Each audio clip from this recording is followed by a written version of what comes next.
Jerod Mayo. As you all know, Jerod Mayo, listen, at first, hey, man, this guy, very good player, University of Tennessee linebacker, really highly thought of by college and NFL coaches here, going back to Tennessee days as a college player. Smart player, very good player. Moved up quickly in as a once he retired as a player and became a coach here as a linebacker coach, 4 years with the team. They did not want to lose him to another organization. So Barbara Kraft said, hey, we'll make this guy the head coach. You'll be the coach in waiting. And that's how much Bill Belichick liked working with Jerod Mayo, became linebacker coach there without any coaching experience, just right off the bat there. Made that, gave him the raise, gave him the promise. And, of course, that was delivered. I was a big fan of the guy at the time, but then he opened his mouth at that press conference. And those of you can go back and watch Sports Scope on YouTube around January the 17th, I want to say, around 18th or whatever, when they did that press conference and put Jerod Mayo in as the head coach. 38 years old, youngest coach ever to coach, hire for the organization. Is his first black coach there. And he had to go on. I don't know what he was thinking when he said what he said last year. Were you trying to audition for ESPN with a lot of the race baiters they have there now? Now that's calmed down a bit. Stephen A's kind of backed away from that, but you still got guys like Ron Clark and whatnot leaning into that, or somebody from MSNBC or who's that lady? There's a lady on The View that's just everything that comes out of her mouth is something racist. Sunny Hostin. Yeah, that's her name. I don't know if he's trying to audition to be with one of them people, but here's a good word of advice. Do not call your employer's colleagues racist on the first day of the job. You don't do that. That's stupid. First of all, it's not true.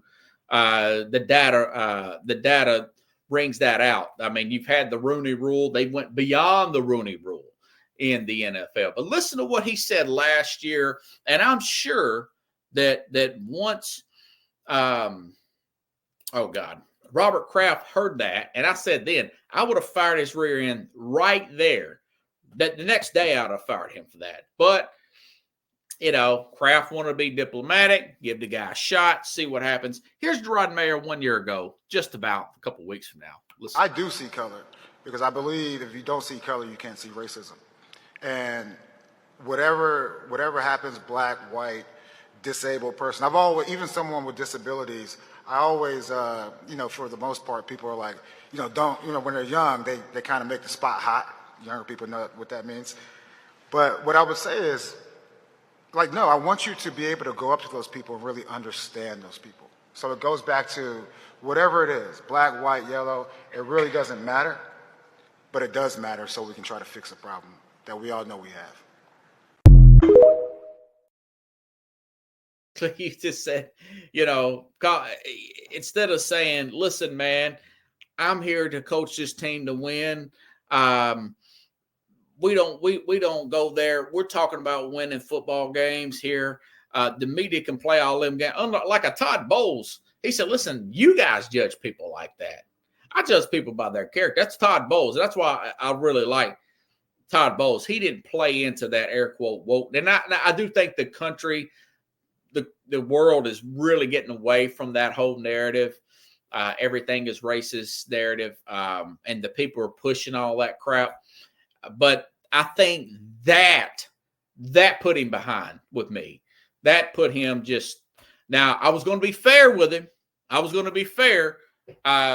First-year quarterback, had a pretty crappy roster. Bill Belichick picking all the players, not having a proper structure system in line where you got general manager picking players, coaching players. I would have been okay if they had kept the guy, personally. I wasn't going to call for his five. They have $130 million in cap room, and they now have the 4 picks. So, and I do think, and most around, you ask coaches and scouts around the league, Drake May's the guy. Drake May's the guy.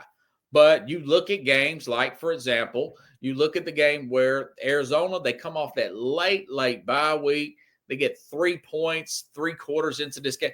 That totally unprepared, no rapport with the players whatsoever. Keith Engel kind of brought that up as well. And his side of the ball, the defensive side of the ball, one of the worst in giveaway takeaway. Robert Kraft said this is a hard decision for me to make. But he says, I didn't see any gradual improvement from any aspect of the team, particularly offensively. So a lot of times it's attitude of the coach. It's attitude. You could see whether there's rapport with the players and the coach or not. And he just didn't see that. Colin Cowherd said about a week ago that there was rumors that maybe Mike Vrabel would be in line for this job, that a Mike Vrabel and a Josh McDaniels to work with Drake May as the offensive coordinator would be in line for this job. So kind of the opposite of a Jerod Mayo, kind of a guy that uplifts the players, kind of like a Dan Campbell type of guy, rather than a Matt Patricia type, which is also, ironically, another former assistant. Remember, Vrabel was an assistant with Belichick. He's just a player there.